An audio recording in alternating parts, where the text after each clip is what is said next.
दोस्तों, तो स्वागत है आप सभी का हमारे यूट्यूब चैनल ब्रेव अल्फा में। तो आज हम शुरू करने जा रहे हैं बायोलॉजी की सीरीज, जिसमें हम कंप्लीटली बायोलॉजी को कवर करेंगे, वो जो कि प्योर एनसीईआरटी बेस्ड है, जिससे क्वेश्चन आपको 100% मिलेंगे ही मिलेंगे, इसमें कोई शक नहीं है। तो आज हम शुरू करने जा रहे हैं पहली क्लास। ये हमारा टारगेट है कि 5 क्लास में आपकी पूरी बायोलॉजी कंप्लीट हो जाएगी। तो आज हम शुरू करने जाते हैं। पहला चैप्टर है पाचन तंत्र। तो पाचन तंत्र में पहले हम समझते हैं कि पाचन तंत्र होता क्या है। तो इसमें सबसे पहले अंतःग्रहण होता है, फिर पाचन होता है, फिर अवशोषण, फिर स्वांगीकरण, फिर उत्सर्जन या मलत्याग।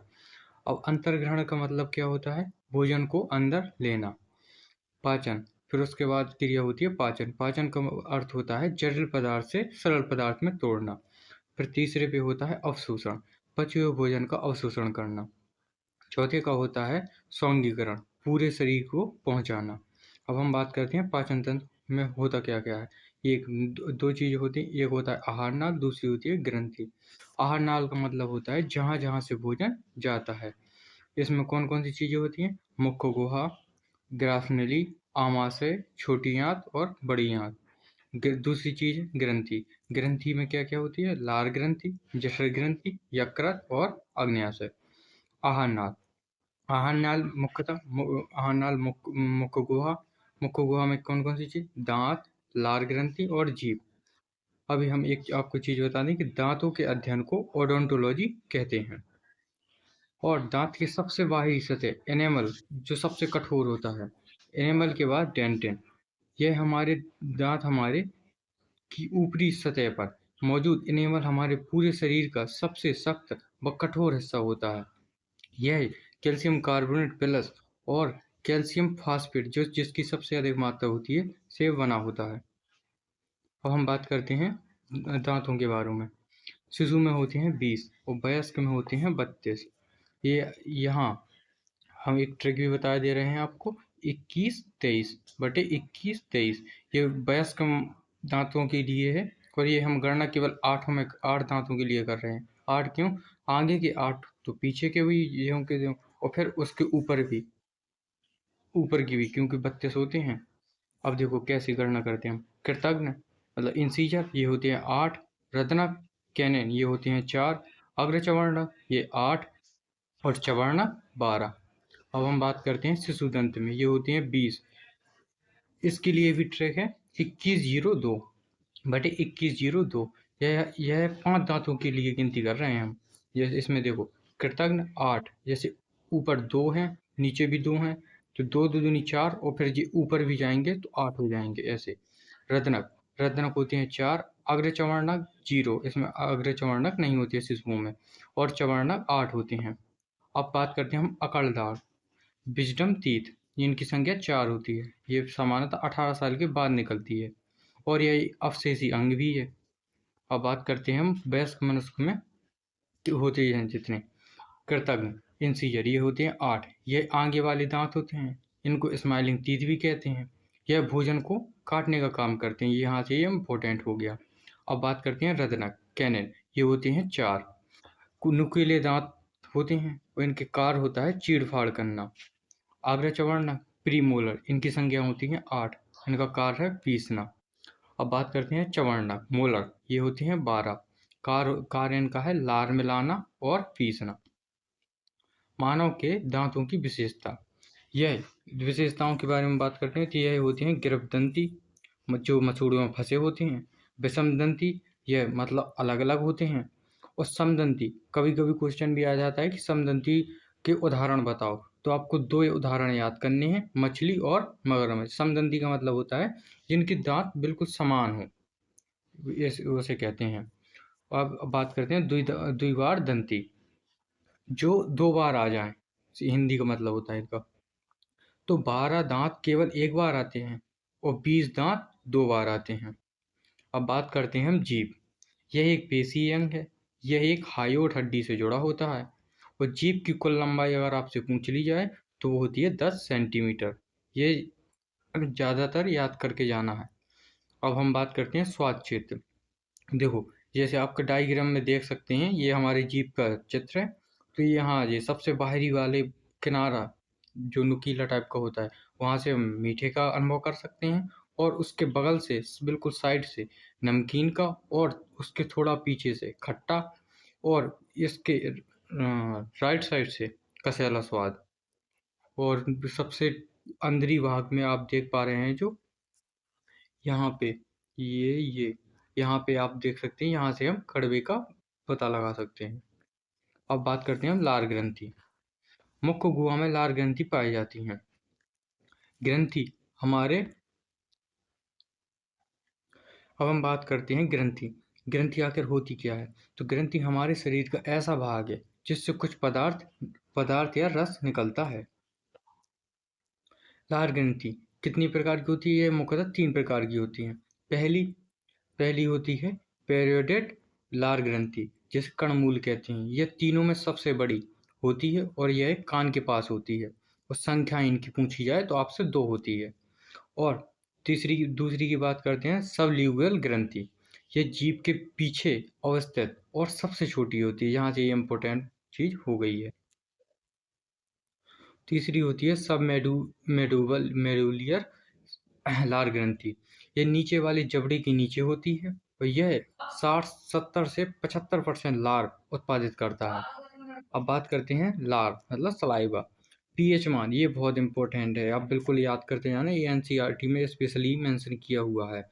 लार का पीएच मान होता है 6.2 से 7.6। लार ग्रंथि में उत्पादित लार 98% धोखे से हो गया।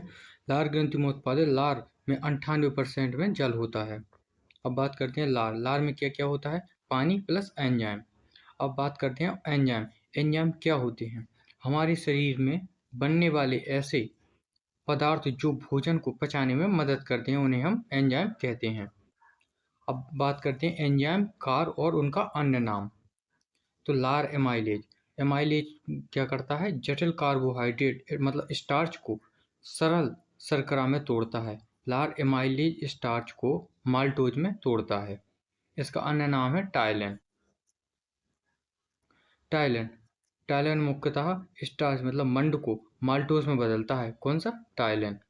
अब हम बात करते हैं एंजाइम और उनके कार्य। लाइसोजाइम। लाइसोजाइम क्या करता है? बैक्टीरिया को मारता है और संक्रमण से बचाता है। करते हैं ग्रास नली या भोजन नली। इसको हम फूड पाइप भी कहते हैं।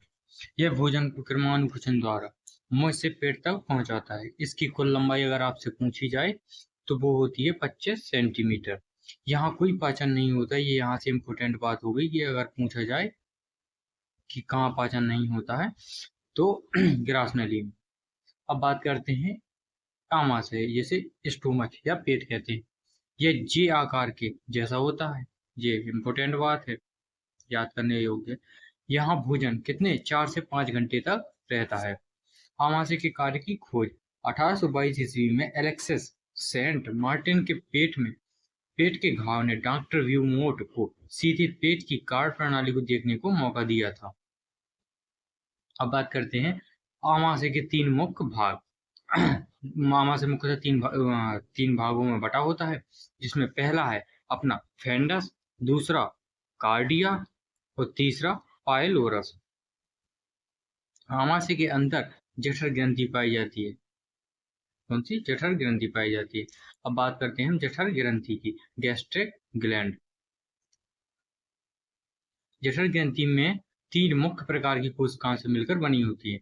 अगर पूछा जाए कि जठर ग्रंथि मुख्य रूप से कितनी कोशिकाओं से मिलकर बनी होती है, तो उसका आंसर होगा 3। कौन कौन सी है? ऑक्सीटेक पार्श्व कोशिकाएं, दूसरी है पेप्टिक मुख्य कोशिकाएं, और तीसरी है म्यूकस कोशिकाएं। अब बात करते हैं पहली ऑक्सीजेनेटिक कोशिकाएं। हाइड्रोक्लोरिक अम्ल मतलब HCl यह सूक्ष्म जीवों को खत्म करता है, और यह पेप्टिक मुख्य कोशिका एंजाइम को सक्रिय करता है। देखो HCl का काम पेपिनोगेन अक्रिय होता है, जो HCl के संपर्क में आके पेप्सिन सक्रिय हो जाता है। अब यहाँ से याद करने योग्य बात है, प्रोटीन का पाचन होता है कहाँ? आमाशय में। प्रोटीन पेप्टिन के संपर्क में आके पेप्टाइड में बदलता है। पेप्टान आंशिक पाचन यहाँ पे होता है। पेप्टिक मुख्य कोशिकाएं एंजाइम निकलता है। पेप्सी नोनेन अक्रिय, यहाँ से अक्रिय निकलता है। तीसरा है म्यूकस कोशिकाएं श्लेष्मा, जिसे श्लेष्मा भी कहते हैं। ये कोशिकाएं म्यूकस श्लेष्मा का स्राव करती हैं, जो पेट की भीतरी दीवारों को एसिड और एंजाइम से सुरक्षा प्रदान करता है। यहाँ से ये श्लेष्मा का कार्य है। जठर रस गैस्ट्रिक जूस, इसका पीएच मान अगर आपसे पूछा जाए तो 1.2। घाव जिसे अल्सर कहा जाता है। क्या अल्सर? मुख्य कारण है जीवाणु कौन सा है? हेलिकोबैक्टर पाइलोरी, इसके कारण होता है ये। और दूसरा कारण क्या है? ज्यादा पेन किलर का यूज करने पर। अब बात करते हैं छोटी आंत। छोटी आंत की लंबाई कितनी होती है? 7.5 मीटर। और व्यास अगर पूछा जाए आपसे तो 1 इंच। अगर सेंटीमीटर में पूछा जाए तो 2.5 सेंटीमीटर। इसके 3 प्रमुख भाग होते हैं। कौन कौन सा? ड्यूडीनम, जेजुनम और एलियस। अब बात करते हैं लीवर यकृत की। यकृत के अध्ययन को क्या कहते हैं? हेपेटोलॉजी। यदि किसी ग्रंथि से कोई रस या एंजाइम बन रहा है तो वह बाह्यस्रावी ग्रंथि कहलाती है। यहाँ भी ये इंपॉर्टेंट हो गया। अगर आपसे पूछा जाए कि बाह्यस्रावी ग्रंथि क्या कहलाती है, तो वो होती है यदि किसी ग्रंथि से कोई रस एंजाइम बन रहा हो तो वह बाह्यस्रावी कहलाती है। और जिस ग्रंथि से हार्मोन निकल रहा हो उसे अंतःस्रावी कहते हैं। यहाँ से ये दोनों चीज इंपॉर्टेंट हो गई हैं आपके लिए। अब बात करते हैं लीवर। हमारे शरीर का आंतरिक भागों में सबसे भारी वजन कितना? लगभग 1.5 से 1.7 किलोग्राम। और सबसे बड़ा अंग है बाह्य अंगों में त्वचा सबसे बड़ा अंग है। ये बहुत इंपॉर्टेंट बात है कि बाह्य अंगों में सबसे बड़ा अंग कौन सा है? तो वो है त्वचा।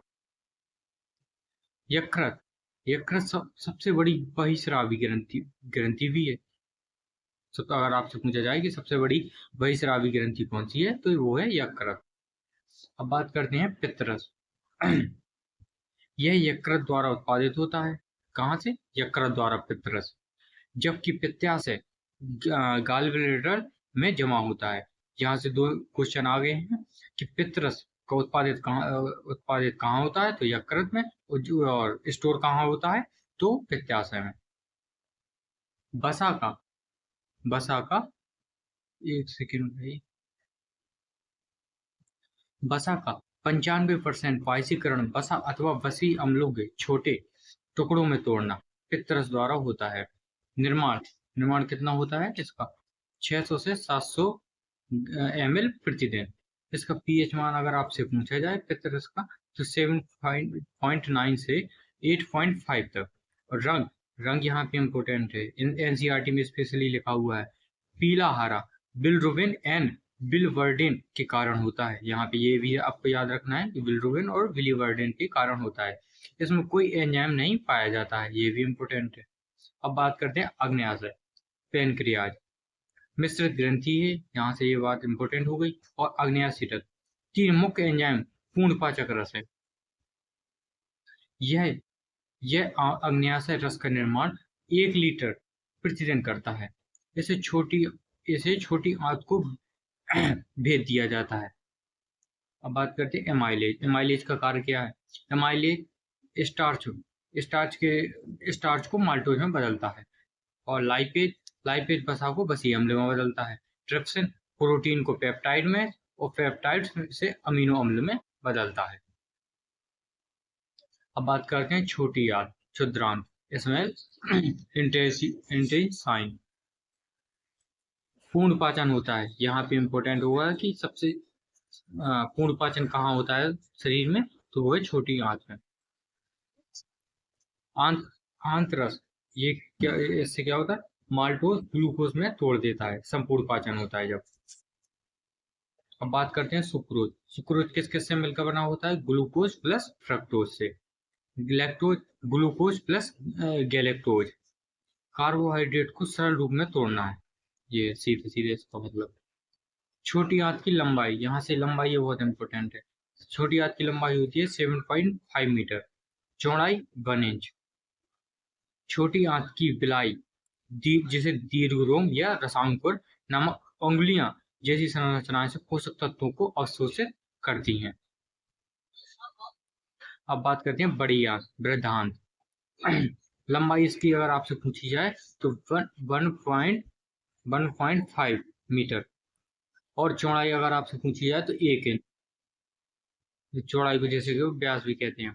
इसके 3 भाग होते हैं, कौन कौन से बात करते हैं, सीकम, कोलोन और मलाशय। अपेंडिक्स अगर आपसे पूछा जाए अपेंडिक्स कैसा अंग है, तो एक अवशेषी अंग है, जैसा अवशेषी। अब बात करते हैं घास खाने वाले जंतुओं में पाचन, कि आखिर होता उनमें पाचन कैसा होता है। तो उनके लिए रूमेन में भोजन का आंशिक पाचन होता है, जिसे जुगल कहते हैं। आप लोगों ने देखा होगा कि जानवर पहले तो एक साथ खाना खा लेते हैं, फिर बाद में आप देखते हैं कि खाना जब उनका खत्म हो जाता है तो बाद में वो मुंह चलाते रहते हैं। उसी मुंह चलाने को हम जुगल कहते हैं। परंतु बाद में जंतु इसको छोटे पिंडकों के रूप में पुनः मुख में लाता है तथा जिसे वह चबाता रहता है। इस प्रक्रिया को रुमंथन कहते हैं। अब यहाँ से देखो क्वेश्चन आया भी है, किस स्थान पर घोड़ों, खरगोशों आदि जानवरों में कुछ बैक्टीरिया की क्रिया द्वारा भोजन का सेल्यूलोज बचता है। तो ये इसका आंसर हो गया सीकम, अंधनाल में। सीकम को अन्य नाम है अंधनाल। अब यहाँ से बात करते हैं, जहां वायु और भोजन मुख के अंदर जहां मिलते हैं उसे क्या फेरिक्स कहते हैं। यहाँ से इम्पोर्टेंट बात हो गई कि जहां वायु और भोजन मुख के अंदर जहां मिलते हैं उसे फेरिक्स कहते हैं। अब बात करते हैं कंकाल तंत्र। कंकाल तंत्र की, मानव कंकाल तंत्र हड्डियों, हम बात करते हैं कि कंकाल तंत्र किस किस से बना होता है। तो मानव कंकाल तंत्र हड्डियों, स्नायु और टेंडन से मिलकर बना होता है। अब बात करते हैं ये होता क्या है। स्नायु, स्नायु स्नायु होती है हड्डी को हड्डी से जोड़ता है, स्नायु लिगामेंट। अब बात करते हैं कंडरा। कंडरा टेंडन हड्डी को मांसपेशियों से जोड़ता है। ये आपको एग्जाम में पूछते हैं। और वो दूसरी उपास्थि कार्टिलेज। अब बात करते हैं कंकाल तंत्र के आखिरकार होते क्या हैं। कंकाल तंत्र के कार्य सहारा देना, संचलन में सहायता करना, और आंतरिक भागों की सुरक्षा करना, और रक्त कोशिकाओं का उत्पादन करना, और खनिजों का भंडारण करना। अब बात करते हैं हड्डियां। हड्डियां कितनी होती हैं, तो आप सभी को पता ही होगा। वयस्क में 206 होती हैं और बच्चों में लगभग 300 होती हैं। कंकाल का विभाजन, आखिरकार कंकाल का विभाजन दो भागों के आधार पर किया जाता है। एक अक्षीय कंकाल और दूसरा उपांगीय कंकाल, जिसमें अक्षीय कंकाल में कुल कितनी 80 हड्डियां होती हैं और उपांगीय कंकाल में 126 हड्डियां होती हैं। अब बात करते हैं अक्षीय कंकाल। अक्षीय कंकाल में क्या क्या होती है, जिसकी हम पढ़ेंगे कि कितनी क्या हड्डियां होती हैं। तो अक्षीय कंकाल में हम पढ़ेंगे खोपड़ी, छाती की हड्डी, पसलियां और मेरुदंड। अब खोपड़ी में अगर बात की जाए तो खोपड़ी में होती है 29 हड्डी। छाती में 1 स्टेनम। पसलियां होती हैं 12 जोड़े, जिसको अगर जोड़े से अगर हड्डियों में बदलें 24 हड्डियां आती हैं। मेरुदंड 26 हड्डी। अब बात करते हैं खोपड़ी, जिसको हम डिटेल में देखते हैं। खोपड़ी में होती है 29।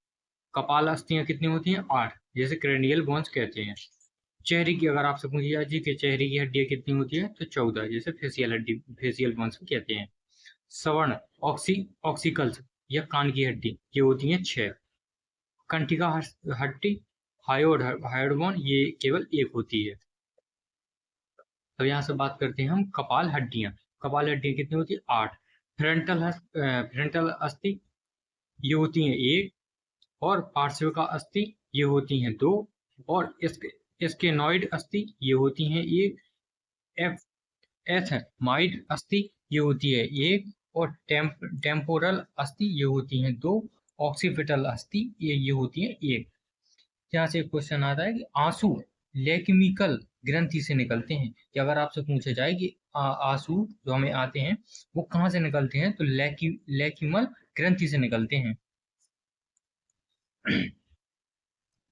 अब बात करते हैं चेहरे की अस्थि कितनी होती है। अभी हमने आपको बताया था फेसियल हड्डी 14। नेसल नेसल बोन कितनी होती हैं? 2। लेक्यूमल लेक्यूमल हड्डी कितनी होती हैं? 2। Zygomatic 2। Inferior nasal conchae 2। Vomer हड्डी 1। मैक्सिला या ऊपरी जबड़े की हड्डी ये 2 होती हैं। और मेडिवल निचले जबड़े की हड्डी ये होती हैं। ऊपर जबड़े की 2, नीचे की 1। और पैलेटाइड ये 2। अब बात करते हैं कान की हड्डी। कान के बाह्य भाग को क्या कहा जाता है? तो वो कहा जाता है पिन्ना। ठीक है, पिन्ना। कान की हड्डियां मेलियस ये होती हैं 2, हथौड़ी जैसी आकृति की होती हैं। इंकस ये होती हैं 2। स्टेपिस ये होती हैं 2। स्ट्रीरब आकार की जैसी होती हैं, आप सभी ने देखा भी होगा।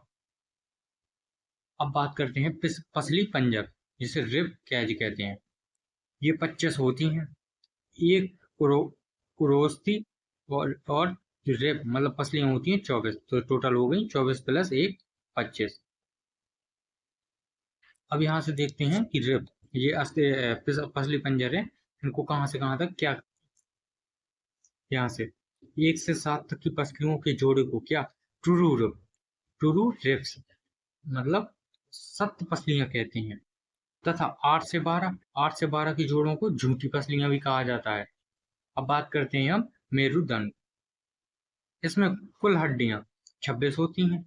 इसमें पहली हड्डी C1 को एटलस कहते हैं तथा C2 को एक्सल कहते हैं। अब बात करते हैं सर्वाइकल कशेरु को। इसकी संख्या होती है 7। और थोरेसिक कशेरु इसकी संख्या होती है 12। कोटी कशेरु की होती है संख्या 5।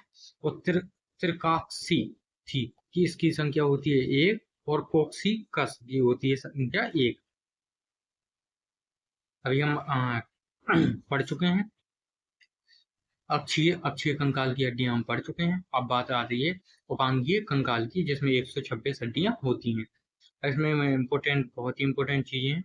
अब बात करते हैं मेखला में क्या है? शोल्डर कंधे की मेखला, इनकी संख्या होती है 4। और पेल्विक मेखला जिसे कूल्हे की हड्डी भी कहते हैं, अन्य नाम इसका है कोक्सल हड्डी, इसकी संख्या होती है 2। अब बात करते हैं पाद लिम्ब। इसमें ऊपरी पाद में हड्डियों की संख्या होती है 60 और निम्न पाद में भी 60 होती हैं। तो 60 दूनी 120 और 4 यहाँ से ये हो गई मेखला वाली, कंधे की मेखला, और 2 पेल्विक मेखला। तो टोटल कितनी हो गई हमारी? 126। हमें इसी 126 को पढ़ना है। अब बात करते हैं कंधे की मेखला। इनकी संख्या कितनी होती है? 4। पहली कैल्विकल इनकी संख्या होती है 2। अन्य नाम है कॉलर बोन। इसे सुंदरता की हड्डी भी कहा जाता है। ये आपके लिए इंपॉर्टेंट हो गया कि किस हड्डी को सुंदरता की हड्डी कहा जाता है? कैल्विकल को। और दूसरी है स्कैपुला। इसकी संख्या भी 2 होती है। अब बात करते हैं पाद लिम्ब। ऊपरी पाद में भी बताया हमने, ऊपरी पाद और निम्न पाद में कितनी 60 हड्डियां होती हैं। ह्यूमरस इसकी हड्डियां 2 होती हैं। और रेडियस इसकी संख्या 2 होती है। देखो, जब भी आप हाथ में देखो, आप जिस चित्र में देख पा रहे होगे, ये है कि रेडियस और अल्ना, ये आप चित्र के माध्यम से समझ सकते हैं कि कौन सी वाली हड्डियां होती हैं। अल्ना होती, इनकी भी संख्या 2 होती है। रेडियस की भी संख्या 2 होती है, अल्ना की संख्या 2 होती है। ये रेडियस के पास वाली है, यहाँ ये आप देख सकते हैं, ये आपको स्पष्ट दिख रहा होगा। कार्पल की हड्डी ये होती है कलाई वाली, इसकी संख्या 16 होती है। फिर कार्पल के बाद आता है मेटाकार्पल, इसकी संख्या 10 होती है। ये प्राय हथेली की हड्डियां कहलाती हैं। और फेलेंजस की हड्डियों की संख्या होती है 28। ये इसमें क्या क्या होता है? अंगुलियां और अंगूठे की हड्डियां। यहाँ से हमने ऊपरी पाद खत्म किया। अब चलते हैं हम निम्न पाद की तरफ। इसमें भी 60 हड्डियां होती हैं, जिसमें सबसे पहले आती है फीमर तो आप सभी जानते हो कि हमारे शरीर की सबसे बड़ी हड्डी है। ये है जांघ की हड्डी, ये सबसे बड़ी होती है। अब इसके बाद आती है फीमर के बाद पटेला। फीमर की संख्या 2, पटेला की संख्या भी 2। इसको पटेला को क्या कहते हैं? घुटने की हड्डी कहते हैं। और इसके बाद आता है टीबिया की संख्या भी 2। पैर के अंगूठे की तरफ वाली। आप ये इमेजिन करते रहना जैसा मैं बोलता जाऊं। फेबुला, फेबुला की संख्या भी 2 होती है, टिबिया के बगल वाली। और टार्सल, टार्सल की संख्या होती है 14।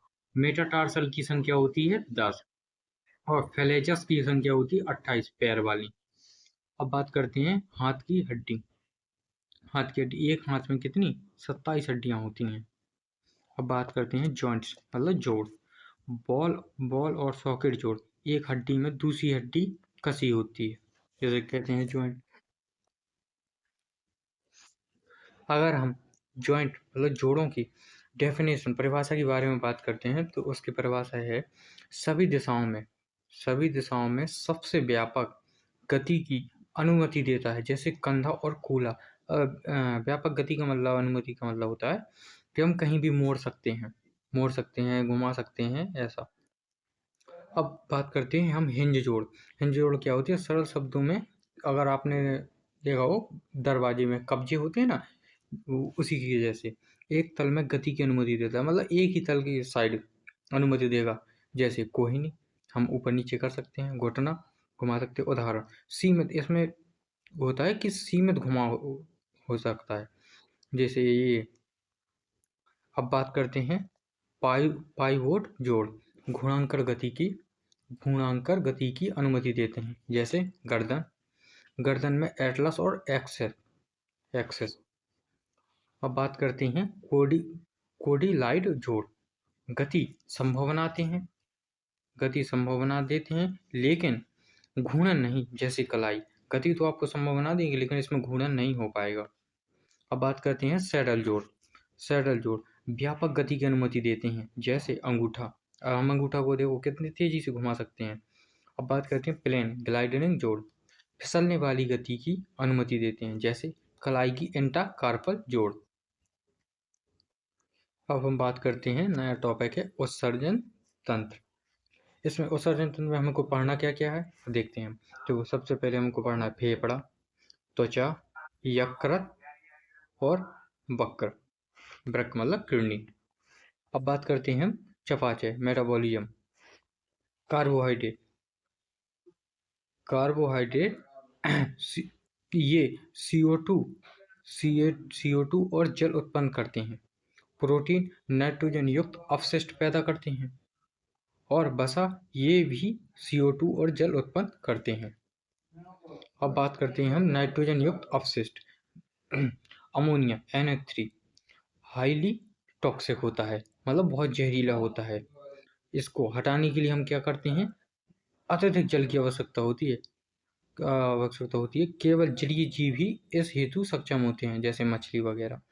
उदाहरण आकाशहिरकू मतलब कीटों को छोड़कर, हड्डीदार मछलियां, हमने बताया ना अभी। अब बात करते हैं ऐसे जानवर जो मुख्य रूप से अमोनिया का उत्सर्जन करते हैं, वे अमीनोटेलिक कहलाते हैं।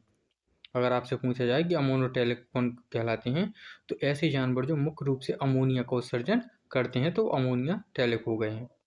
अब बात करते हैं यूरिया NH2 CONH2 अमोनिया से कम विषाक्त होता है। अमोनिया भी आपको पता है कि हमने बताया था कि हाईली टॉक्सिक होता है, मतलब बहुत जहरीला होता है, तो उससे हल्का कम।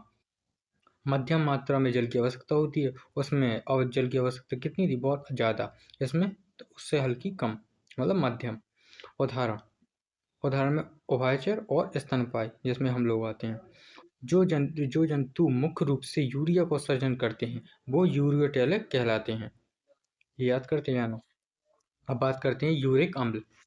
यूरिक यूरिक अम्ल होती है सबसे कम जहरीला नाइट्रोजनीय अपशिष्ट है। इसे हटाने के लिए बहुत कम मात्रा में पानी की आवश्यकता होती है। इसे अर्ध ठोस या पेस्ट रूप में उत्सर्जित किया जा सकता है, जैसे कीट, सरीसृप और पक्षी। वे जानवर जो मुख्य रूप से यूरिक एसिड का उत्सर्जन करते हैं यूरियोटेलिक कहलाते हैं। मानव उत्सर्जन तंत्र। उत्सर्जन हमारे शरीर से नाइट्रोजन युक्त पदार्थ बाहर निकालना, वो कहलाता है क्या, उत्सर्जन। मनुष्यों में उत्सर्जन तंत्र में क्या क्या होता है, तो एक जोड़ी किडनी, एक जोड़ी मूत्रवाहिनी, एक मूत्राशय, एक मूत्रमार्ग यूरेथ्रा, अब बात करते हैं, क्वेश्चन आ जाओ थोड़ी एक देख लें। हमारे शरीर से जो मूत्र बाहर आता है वो कौन सी नली से बाहर आता है? तो इसका सही आंसर होगा मूत्र मार्ग। अब देखते हैं। तो आज का सेशन हम आज यहीं पे ख़त्म करते हैं। तो कल हमारा टॉपिक क्या होगा, यहाँ से हम स्टार्ट करेंगे किडनी से। तो आप लोग जुड़ना ना भूलें, और आपको अगर वीडियो अच्छी लगी हो तो एक शेयर, लाइक और कमेंट ज़रूर करें। साथ ही साथ हमारे चैनल को सब्सक्राइब करें। ये यहाँ पे आपको पूरी एनसीईआरटी बेस्ड क्वेश्चन मिलेंगे, क्वेश्चन प्लस थ्योरी मिलेंगे, जो एग्जाम में आता ही आता है। धन्यवाद।